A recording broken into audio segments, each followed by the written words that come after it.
Hello friends, स्वागत है आपका हमारे यूट्यूब चैनल तनुज क्लासेस में। तो जैसे कि आप सब जानते हैं, हम क्लास 12th के प्रीवियस ईयर्स क्वेश्चन देख रहे हैं पॉलिटिकल साइंस के चैप्टर वाइज। और आज उसी चैप्टर की सीरीज में हम देखेंगे चैप्टर 7, जिसका नाम है जन आंदोलन का उदय। ये चैप्टर हमारे बुक 2 में है। इससे पहले हमने बुक 1 के चैप्टर 1 से लेके चैप्टर 9 तक ऑलरेडी कंप्लीट कर लिए हैं। आप हमारे चैनल पर जाकर इस बुक की प्लेलिस्ट देख सकते हैं, जिसमें आपको उस प्लेलिस्ट में सभी चैप्टर के प्रीवियस ईयर क्वेश्चन मिल जाएंगे। अब हमने बुक 1 के बाद में बुक 2 कर रहे हैं, जिसका आज हम चैप्टर 7 कर रहे हैं। इससे पहले हमने अपने इस बुक 2 के भी चैप्टर 1 से लेके चैप्टर 6 तक कंप्लीट कर लिए हैं। आप इस प्लेलिस्ट को भी हमारे चैनल पर जाकर देख सकते हैं और इन्हें ज़रूर देखें, जिससे कि आपको आइडिया लगेगा कि पेपर में क्वेश्चन और आंसर किस प्रकार से फ्रेम किए जाते हैं। अब आपको बता दूं, अगर आप हमारे चैनल पर नए हैं तो हमारे चैनल को लाइक, सब्सक्राइब और शेयर ज़रूर करें, और इसे अपने फ्रेंड सर्कल में ज़रूर शेयर करें, जिससे आपके साथ आपके फ्रेंड की भी हेल्प होगी, और जो आने वाले पेपर में आप सभी को इसके आंसर फ्रेम करने में आइडिया देंगे कि किस प्रकार से आंसर लिखे जाते हैं और पॉइंट किस प्रकार से लिखे जाते हैं। इसमें जो भी प्रीवियस क्वेश्चन लिए गए हैं वो लास्ट ईयर कई सारे और कई बार रिपीट हुए हुए क्वेश्चन हैं। सिर्फ उन्हीं क्वेश्चन को इसमें लिखा गया है और आपको बताया गया है। तो हम स्टार्ट करते हैं अपने क्वेश्चन आंसर। चैप्टर का नाम इंग्लिश में है राइज ऑफ पॉपुलर मूवमेंट। पहले आते हैं 1 मार्कर क्वेश्चन। क्वेश्चन फर्स्ट है, चिपको आंदोलन का सबसे 1 मार्कर क्वेश्चन। पहला क्वेश्चन है, चिपको आंदोलन का सबसे नए पहलू पर प्रकाश डालें। हाईलाइट करना है हमें इसका पहलू। पहला है या फिर इसका आंसर है, चिपको आंदोलन मुख्य रूप से भारत में एक वन संरक्षण आंदोलन था जो 1973 में उत्तराखंड के तत्कालिक उत्तर प्रदेश में शुरू हुआ था। आंदोलन का सबसे नया पहलू इसमें महिलाओं की सक्रिय भागीदारी था। इसका हाईलाइट पॉइंट क्या था? Women participation. नेक्स्ट पॉइंट है या नेक्स्ट क्वेश्चन है, 1980 के दशक में भारतीय किसान यूनियन, इसे बोलते हैं BKU, की 2 मुख्य मांगे में डिमांड का उल्लेख कर मेंशन करनी है हमें इनकी जो डिमांड थी। इसकी जो डिमांड है वो है, फर्स्ट है, गन्ना और गेहूं के लिए सरकार द्वारा न्यूनतम मूल्य वृद्धि की जाए। MSP आप जिसे सुनते हैं ना, मिनिमम सेलिंग प्राइस। नेक्स्ट है, अंतर्राज्यीय पर प्रतिबंध का उन्मूलन, जो अंतर्राज्यीय स्तर पर जो प्रतिबंध लगाए गए थे उन्हें हटाया जाए। उन्मूलन बोलता है हटाना। नेक्स्ट क्वेश्चन है, उस लोकप्रिय आंदोलन पॉपुलर मूवमेंट का नाम बताइए जिसने मांग की थी कि किसी भी बाहरी व्यक्ति को वन दोहन का ठेका ना दिया जाए। फॉरेस्ट एक्सप्लोरर कॉन्ट्रैक्ट, मतलब किसी भी व्यक्ति को जो बाहरी है उसको ठेका ना दिया जाए, कॉन्ट्रैक्ट ना दिया जाए। कौन सा आंदोलन था? उस आंदोलन का नाम है चिपको आंदोलन, क्योंकि इसी के दौरान में उत्तराखंड में अंतरराष्ट्रीय मतलब प्राइवेट स्तर पर ठेका दिया गया था कि आप जो वनों की कटाई कर सकते हैं। तो इसका विरोध करने के लिए वुमेन ने बड़े स्तर पर अपना पार्टिसिपेट किया था। नेक्स्ट क्वेश्चन है, एंटी एरर आंदोलन मतलब एंटी एरर मूवमेंट क्या था? इसका आंसर है, एंटी एरर आंदोलन आंध्र प्रदेश में एक सामाजिक आंदोलन था। ये सामाजिक आंदोलन था। जो चिपको आंदोलन है वो वन आंदोलन है। यह है शराबखोरी और शराब माफियाओं के खिलाफ ग्रामीण महिलाओं द्वारा किया गया एक आंदोलन था। इन शॉर्ट मतलब ये शराबखोरी से संबंधित आंदोलन था, आंध्र प्रदेश में किया गया था। इसका प्लेस याद रखिएगा आप, आंध्र प्रदेश। अब हम देखते हैं नेक्स्ट क्वेश्चन। क्वेश्चन है, दलित पैंथर का मुख्य उद्देश्य ऑब्जेक्टिव क्या था? इसका आंसर है, दलित पैंथर का मुख्य उद्देश्य जाति व्यवस्था को नष्ट करना और सभी उत्पीड़न वर्गों का संरक्षण करना था। मतलब दलित पैंथर का ये था कि जाति वर्ग में जो भी उत्पीड़न हो रहा है उसे खत्म किया जाए, और जाति उत्पीड़न जो भी है, जो वर्ग व्यवस्था से संबंधित जो भी अत्याचार किए जाए, उन सभी को समाप्त किया जाए। नेक्स्ट क्वेश्चन है, पार्टी आधारित आंदोलन पार्टी बेस्ड मूवमेंट से क्या तात्पर्य है? इसका आंसर है, कुछ सामाजिक या राजनीतिक आंदोलन जो राजनीतिक दलों की विचारधाराओं पर आधारित होते हैं, लेकिन उनके कार्यकर्ता औपचारिक रूप से चुनाव में भाग नहीं लेते, उन्हें पार्टी आधारित आंदोलन के रूप में जाना जाता है। इसका ये मतलब है, मतलब हमारे देश में कुछ वर्ग ऐसे हैं जो एकदम सक्रिय रूप से राजनीतिक दल की तरह सरकार के रूप में कार्य करते हैं, लेकिन वो फिर भी पार्टी के रूप में खुद को नियुक्त नहीं करते हैं। इसे बोलते हैं पार्टी आधारित आंदोलन। अब हम देखते हैं नेक्स्ट क्वेश्चन, जो कि है 2 मार्कर। इसका फर्स्ट क्वेश्चन है, पार्टी आधारित आंदोलन गैर पार्टी आंदोलन नॉन पार्टी मूवमेंट से किस प्रकार भिन्न है? इसका उत्तर है पार्टी आधारित आंदोलन राजनीतिक दल की विचारधारा पर आधारित होता है, जबकि गैर पार्टी आंदोलन पार्टी संघ से स्वतंत्र होता है। जो पार्टी आधारित है वो तो राजनीतिक दल की विचारधारा पर ही आधारित होगा, क्योंकि उसे आगे जाके पार्टी बनानी है और उसके लिए उसको कोई बेस चाहिए, और उसकी बेस होता है उसकी विचारधारा। और जो गैर पार्टी आधारित होता है वो एकदम पार्टी से अलग होता है, एकदम स्वतंत्र होता है, उसे जो करना होता है वो करता है, इसकी कोई विचारधारा नहीं होती है कोई एक पर्टिकुलर। ये दोनों में अंतर है। अब देखते हैं नेक्स्ट क्वेश्चन। क्वेश्चन है चिपको आंदोलन, चिपको मूवमेंट की मुख्य मांग क्या थी? डिमांड बताना है इसमें। डिमांड देख लेते हैं। पहली है ग्रामीणों की मांग की कि वन दोहन का कोई ठेका ना दिया जाए, मतलब कि कोई भी ठेका ना दिया जाए ग्रामीणों के अलावा। नेक्स्ट है स्थानीय समुदाय का वन संसाधनों पर प्रभावी नियंत्रण हो, मतलब जो जहाँ पे वन है उसी लोगों का उस क्षेत्र पर नियंत्रण हो, किसी बाहरी व्यक्ति का नहीं हो उसमें नियंत्रण। अब देखते हैं नेक्स्ट क्वेश्चन। क्वेश्चन है अरक विद्रोह आंदोलन एंटी एरर मूवमेंट के कोई दो मांगे, डिमांड बताइए। इसकी दो मांगे इस प्रकार हैं। अपने अपने क्षेत्र में शराब को बोलते हैं इसमें अरक की बिक्री पर प्रतिबंध लगाना, मतलब शराब बिक्री रोकना अपने अपने क्षेत्रों में। नेक्स्ट है इस आंदोलन ने राजनीति में महिलाओं के लिए समान प्रतिनिधित्व की मांग की, मतलब ये आंदोलन की दो मांग थी। एक तो शराब को लेकर, शराब बंद की जाए। दूसरा था वुमेन पार्टिसिपेशन, महिला का राजनीति में भाग लेना, पोल साइंस मतलब राजनीति में भाग लेना। अब देखते हैं नेक्स्ट क्वेश्चन। क्वेश्चन है सरदार सरोवर परियोजना प्रोजेक्ट जैसे विकास परियोजनाओं से संबंधित चिंता कंसर्न के कोई दो मुद्दे बताइए, हमें इसमें इशू बताने हैं। तो इसका उत्तर है सरदार सरोवर परियोजना जैसे विकास परियोजना से संबंधित चिंता के दो मुद्दे हैं। पहला तो है पुनर्वास, दूसरा है उचित पुनर्वास। एक तो जब मान लीजिए सपोज यहाँ पे कोई बांध बन रहा है, तो जो इस एरिया में जो लोग रहते हैं उनको सबको हटाया जाएगा, क्योंकि बांध बन रहा है उससे आगे भविष्य में उनकी दिक्कत होगी।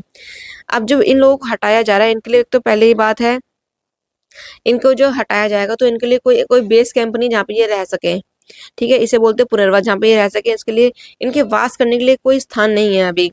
अगर इनको किसी जगह पर शेल्टर वगैरह में वास करा भी दिया जाता है तो वो ठीक नहीं होता है, वहाँ पे सारी सुविधाएं नहीं होती हैं। यहाँ पे अगर उन्हें किसी कंजेस्टेड एरिया में उनको रखा जाता है तो इससे एक साथ रहने से, इकट्ठे इकट्ठे रहने से, या फिर कम एरिया में ज़्यादा जनों को रखने से उसमें कई सारी समस्याएं हो सकती है, जैसे गंदगी हो गई, बीमारियां हो गई, लोगों का प्लेग वगैरह हो गया। ऐसी जगहों पर कई सारी समस्याएं हो सकती हैं स्वास्थ्य से संबंधित। यहाँ पे लोग ज़्यादा से ज़्यादा बीमार पड़ सकते हैं, पानी की समस्या होगी, शिक्षा की समस्या होगी, इस प्रकार की समस्याएं हो सकती हैं। इसलिए इसे बोलते हैं उचित पुनर्वास न होना। अब हम देखते हैं नेक्स्ट क्वेश्चन। क्वेश्चन है भारत सरकार की किस कार्यवाही ने मछुआरों के जीवन को बड़े पैमाने पर खतरे में डाल दिया? Threaten the fisher worker. उन्हें राष्ट्रीय स्तर मतलब नेशनल लेवल पर कौन सा संगठन ऑर्गेनाइजेशन उन्होंने बनाया जो मछुआरों को प्रभावित किया था? तो इसके लिए मछुआरों ने कौन सा संगठन बनाया? इसका उत्तर है NFF का मतलब नेशनल फिश वर्कर्स फोरम, ये इसकी फुल फॉर्म है। जब सरकार ने भारतीय समुदायों में बड़े पैमाने पर मछली पकड़ने के लिए मशीनीकृत और बॉटम ट्रोलिंग जैसी तकनीक को प्रवेश की अनुमति दी तो मछुआरों के जीवन को बड़े पैमाने पर खतरा हुआ। राष्ट्रीय स्तर पर नेशनल फिशर वर्कर फोरम का गठन किया गया। एक होता है इसमें जो हमारे देश के मछुआरे हैं वो जाकर अपने जाल से, जो उनके पास में जाल होता है वो उसके द्वारा मछलियां पकड़ते हैं, ठीक है। एक तो इससे वो एक लिमिटेड मछलियां पकड़ पाते हैं, पर जब मशीन आ गई तो वो अपनी मशीन के द्वारा एक बारे में कई बार या कई प्रकार से मछलियां पकड़ सकते हैं। और इसमें है बॉटम ट्रोलिंग। बॉटम होता है मतलब समुद्र नदी के बिल्कुल टॉप नीचे तक जाकर जितनी मछलियां हैं सब पकड़ लेंगे। अगर बॉटम तक मछलियां सारी पकड़ ली जाएंगी, जो मछुआरे लोग हैं वो अपना जीवन यापन किस प्रकार करेंगे, वो क्या बेचेंगे या फिर वो अपने खाने के लिए क्या खाएंगे, ये एक बड़ी समस्या थी। बॉटम ट्रोलिंग सबसे बड़ी समस्या बन गई थी मछुआरों के लिए। अब हम देखते हैं नेक्स्ट क्वेश्चन जो है राष्ट्रीय मछुआरा मंच नेशनल फिश वर्कर फोरम का गठन क्यों किया गया था फोरम? तो इसके गठन के कारण बताने हैं। कारण देखते हैं। पहला है पारिस्थितिकी की सुरक्षा के लिए, मतलब पारिस्थितिकी सुरक्षा।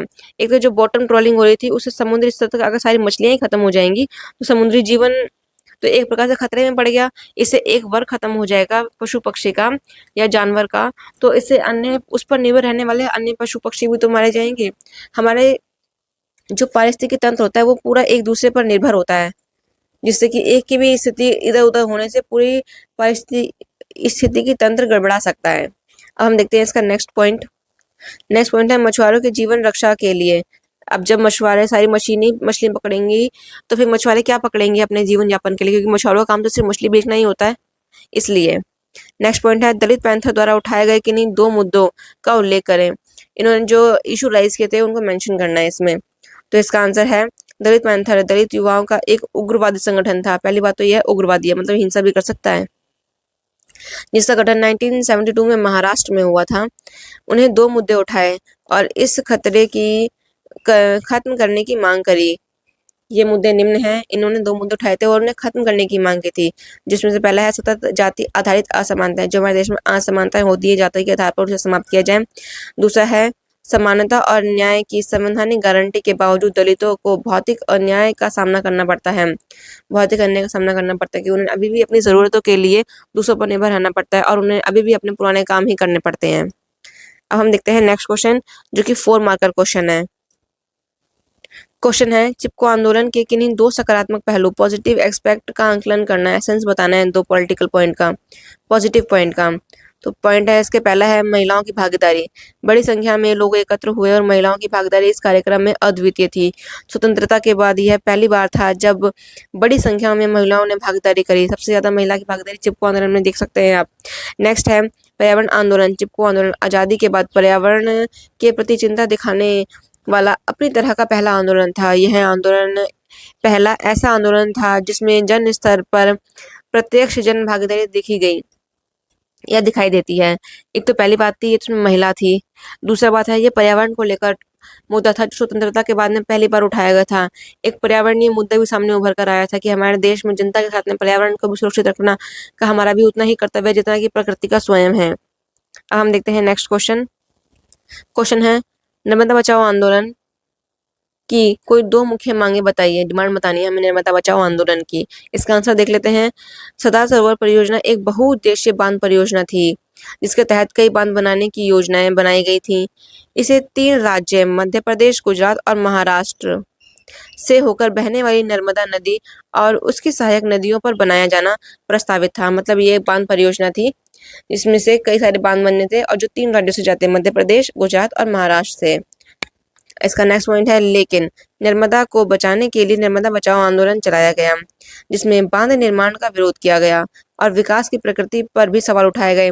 एक तो उन्होंने कहा बांध न बनाया जाए क्योंकि ये विकास के नाम पर लोगों के पुनर्वास की कोई व्यवस्था नहीं करता है।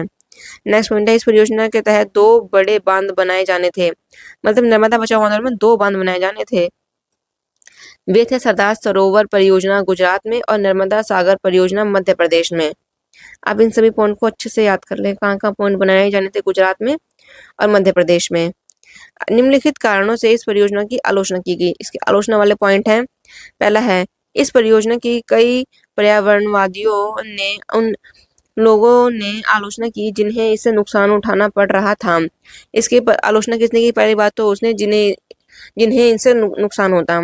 इन लोगों के पुनर्वास का सवाल तब उठा जब यह अनुमान लगाया गया कि इन 3 राज्यों में 245 गांव डूब जाएंगे। अब 245 गांव में कितने सारे लोग रहते होंगे, आप आइडिया लगा सकते हैं कितने सारे लोग होंगे। अब उन सबको हटाया जाएगा तो उनका पुनर्वास कहाँ किया जाएगा। नेक्स्ट पॉइंट नर्मदा बचाओ आंदोलन के कार्यकर्ताओं ने दावा किया कि स्थानीय लोगों के अधिकारों की बलि दूसरे के लाभ के लिए दी जा रही है जिनमें उनका कोई लाभ नहीं है। मतलब जो नर्मदा बचाओ आंदोलन थे उनका कार्यकर्ताओं का मानना था जो ये बांध परियोजना बनाई जा रही है उनके लोगों के अधिकारों का हनन हो रहा है और इससे लाभ उन लोगों को नहीं मिल रहा है, किसी और को मिल रहा है। नेक्स्ट पॉइंट है वे इन परियोजनाओं के निर्माण में अपनाई जाने वाली निर्णय प्रक्रिया पर भी सवाल उठाते हैं और इस बात पर जोर देते हैं कि स्थानीय समुदाय को भी इस परियोजना का निर्माण में अपनी बात कहने का अधिकार होना चाहिए। स्थानीय लोग और सरकार के बीच विवाद लंबे समय तक जारी रहा।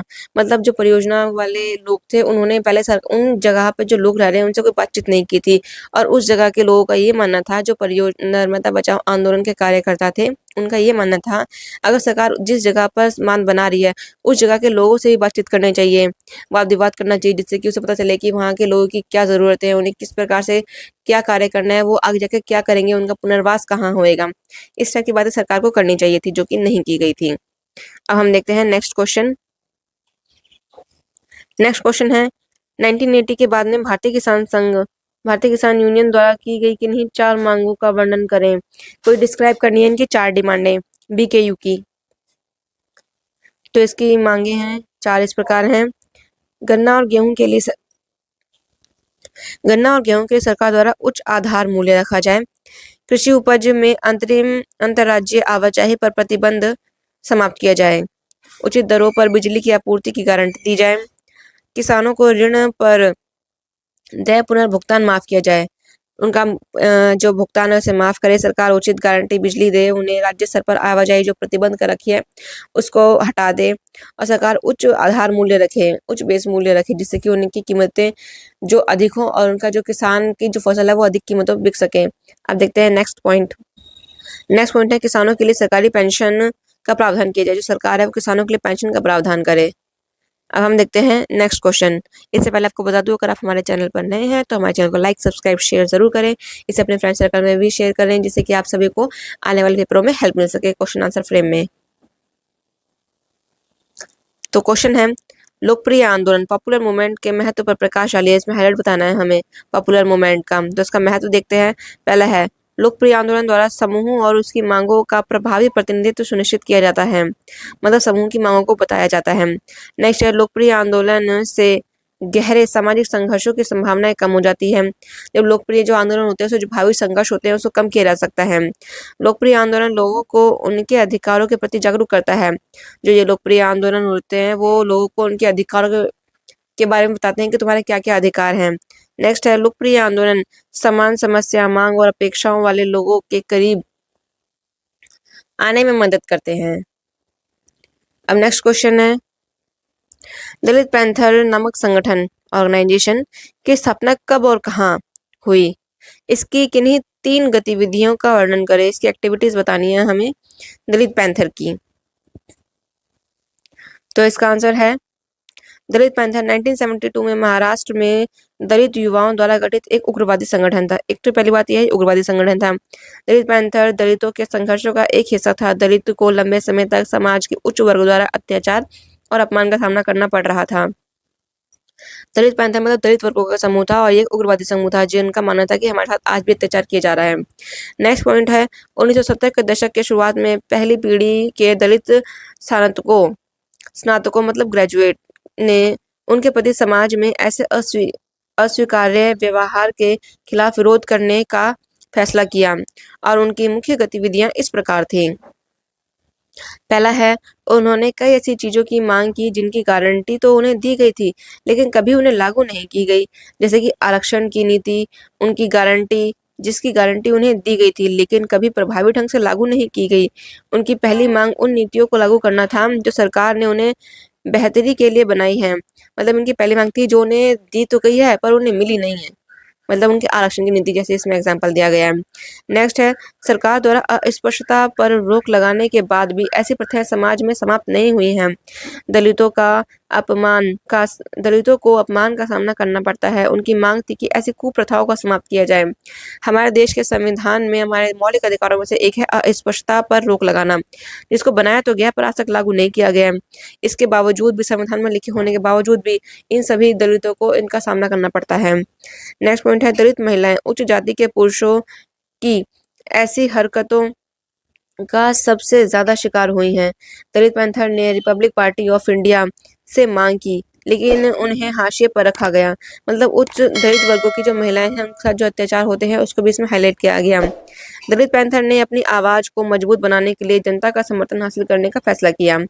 पैंथर्स का बड़ा वैचारिक एजेंडा जाति व्यवस्था को खत्म करना और सभी वर्गों का संगठन शोषित वर्गों का संगठन बनाता है। इसका क्या जो दलित पैंथर है, इन शॉर्ट आप से ये समझ सकते हैं, जो दलित पैंथर वर्ग है इनका मानना था कि जाति आधारित जो इतने भी असमानताएं हो रही है उनको खत्म किया जाए और इसके लिए उन्होंने अपना सभी शोषित वर्गों का एक संगठन बनाया जिसको उन्होंने नाम दिया दलित पैंथर्स।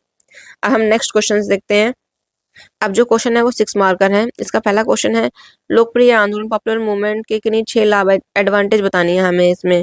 तो इसका आंसर है जब एक समान विचारधारा वाले लोग एक समूह जो कुछ सामान्य लक्ष्यों को प्राप्त करने के लिए एक साथ प्रयास करते हैं, उसे लोकप्रिय आंदोलन कहा जाता है।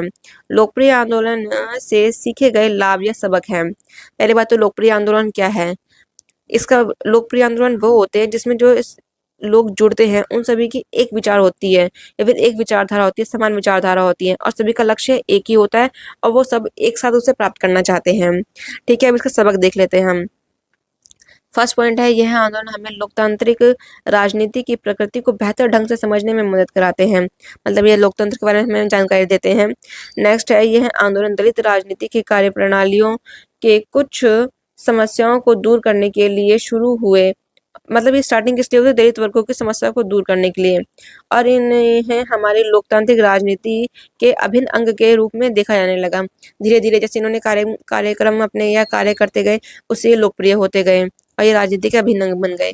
नेक्स्ट है, ये आंदोलन ऐसे सामाजिक समूहों का प्रतिनिधित्व करते हैं जिनकी आर्थिक सामाजिक शिकायतों का निवारण चुनावी राजनीति के दायरे में नहीं किया जाता है। जो ये लोकप्रिय आंदोलन होते हैं, ये बेसिकली उन मुद्दों पर ज़्यादा फोकस करते हैं जिनको पॉलिटिकल रूप से नहीं उठाया जाता है या चुनाव के समय नहीं उठाया जाता है।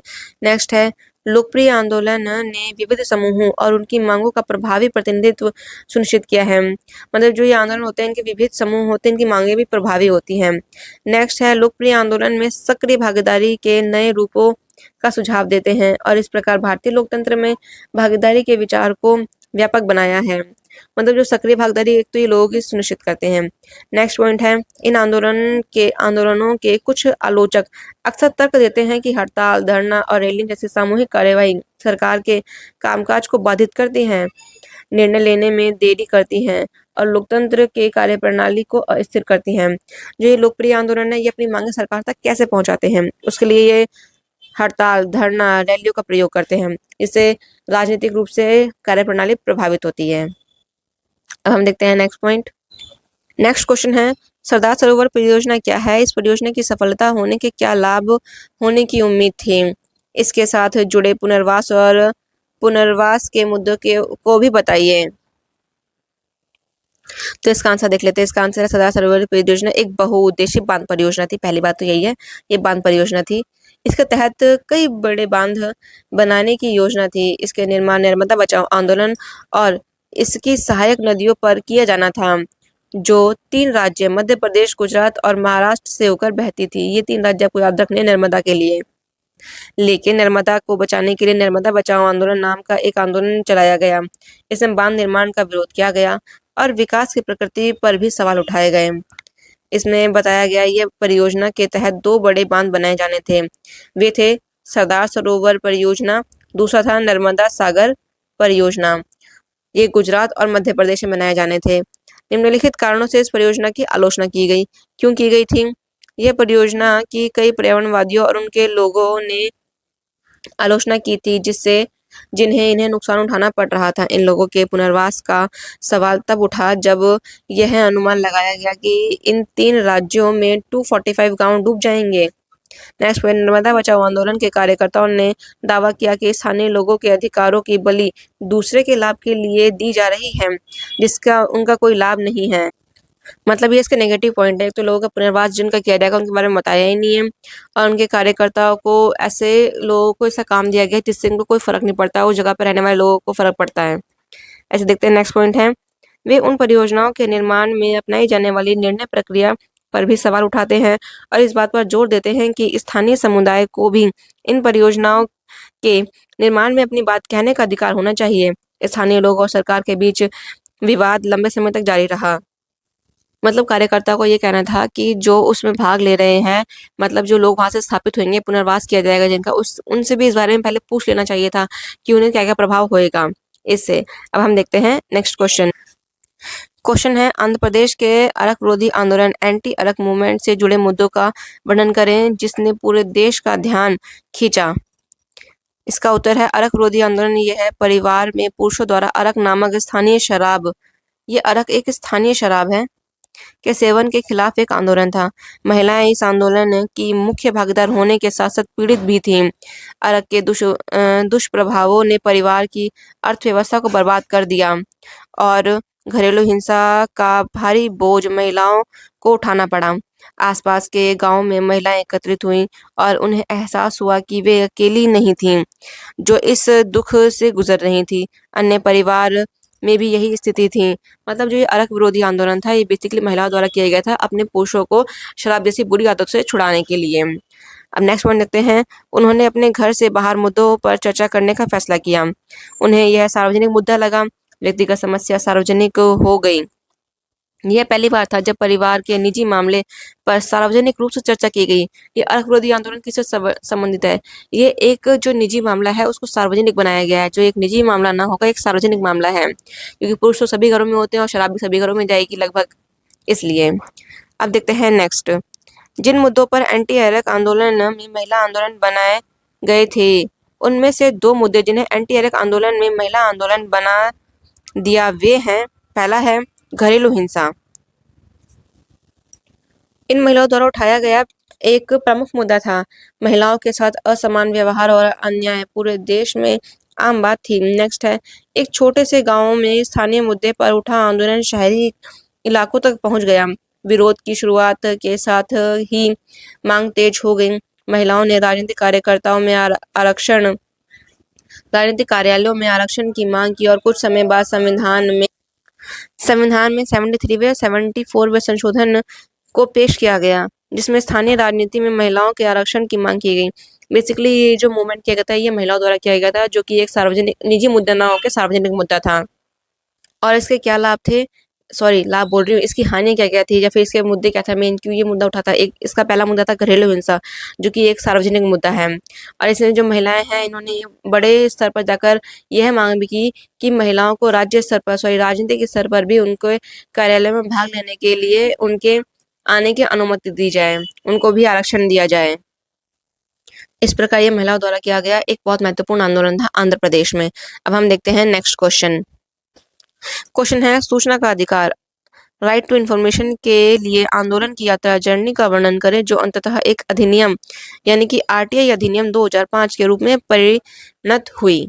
तो हमें आरटीआई के बारे में बताना है। इसका उत्तर देख लेते हैं। सूचना के अधिकार के लिए आंदोलन की यात्रा जो अंततः एक अधिनियम यानी कि आरटीआई अधिनियम 2005 के रूप में परिणत हुई, निम्नलिखित हैं। अब इसके पॉइंट्स देख लेते हैं।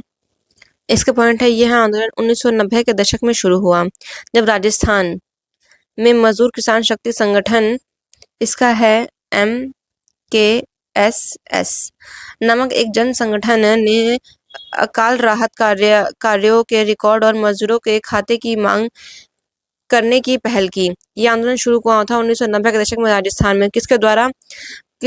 मजदूर किसान शक्ति संगठन के द्वारा किया गया था। और क्यों किया गया था? इन्होंने एक अकाल राहत के लिए रिकॉर्ड की एक मांग की थी कि मजदूरों खातों में क्या राशि की दी गई है, उससे संबंधित रिकॉर्ड मांगा गया था। इसके लिए ये वाली हमारे देश में आरटीआई की जो नींव है वो वहां से पड़ी थी। नेक्स्ट पॉइंट है, यह मांग सबसे पहले राजस्थान के एक अत्यंत पिछले क्षेत्र कौन सा था? ये तहसील थी, एक शिमला तहसील में उठाई गई थी। नेक्स्ट क्वेश्चन है, 1994 और 1996 में MKSS ने जन सुनवाई आयोजित की। यहाँ प्रशासन में सार्वजनिक रूप में अपना रूप स्पष्ट करने को कहा गया। जो प्रशासन था उसको कहा गया कि अपना रूप स्पष्ट करो कि आपने कैसे ये कार्यवाही की है, उसके बारे में उसे बताना था। नेक्स्ट पॉइंट है, 1966 में MKSS ने आरटीआई को राष्ट्रीय अभियान का दर्जा देने के लिए दिल्ली में राष्ट्रीय जन सूचना अधिनियम अधिकार परिषद का गठन किया। 1996 में MSS ने राष्ट्रीय सूचना अधिकार परिषद का गठन किया। नेक्स्ट है, 2002 में एक कमजोर सूचना की स्वतंत्रता अधिनियम बनाया गया, लेकिन वह कभी लागू नहीं हुआ। सूचना के लिए 2002 में एक एक्ट तो बनाया गया था, मगर उसे लागू नहीं किया गया। नेक्स्ट है, 2004 में आरटीआई विधेयक, फिर विधेयक पेश किया गया, जो जून 2005 में इसे राष्ट्रपति द्वारा स्वीकृति दी गई और उसके बाद हमारे देश में आरटीआई लागू किया गया। आरटीआई के तहत हमारे देश का कोई भी व्यक्ति अपने किसी भी चीज के बारे में जानकारी ले सकता है, एक तय समय सीमा के अंतर्गत और तय नियमों के अनुसार। इस प्रकार हमारे चैप्टर भी समाप्त होता है। इसके हमने सभी प्रीवियस क्वेश्चन ले लिए हैं, सभी ऐड कर लिए हैं। आप इन सभी प्रीवियस क्वेश्चन को एक बार दोबारा से रिवाइज करें, जिससे कि आपको ये कंठस्थ हो जाए और इसे अपने फ्रेंड सर्कल में जरूर शेयर करें। इस प्रकार हमारा चैप्टर 7 भी समाप्त होता है। और आपको ये चैप्टर कैसे लगा, इसके प्रीवियस क्वेश्चन कैसे लगे, आप हमें कमेंट में बता सकते हैं। इसे अपने फ्रेंड सर्कल में ज़रूर शेयर करें, हमारे चैनल को लाइक सब्सक्राइब शेयर ज़रूर करें। और इसके बिना अगर अब इस चैप्टर के बाद आप प्रीवियस चैप्टर भी हमारे चैनल की प्लेलिस्ट में देख सकते हैं। प्लेलिस्ट में आपको सभी चैप्टर मिल जाएंगे जो इससे पहले हैं, चैप्टर 6 तक सभी हमारे प्लेलिस्ट में मौजूद है। आप उन चैप्टर को जरूर देखें और बुक 1 के भी सारे चैप्टर हमारे प्लेलिस्ट में मौजूद हैं, आप उन सभी को भी जरूर देखें, बुक 1 के चैप्टर 1 से लेकर चैप्टर 6 तक। तो thank you so much for watching.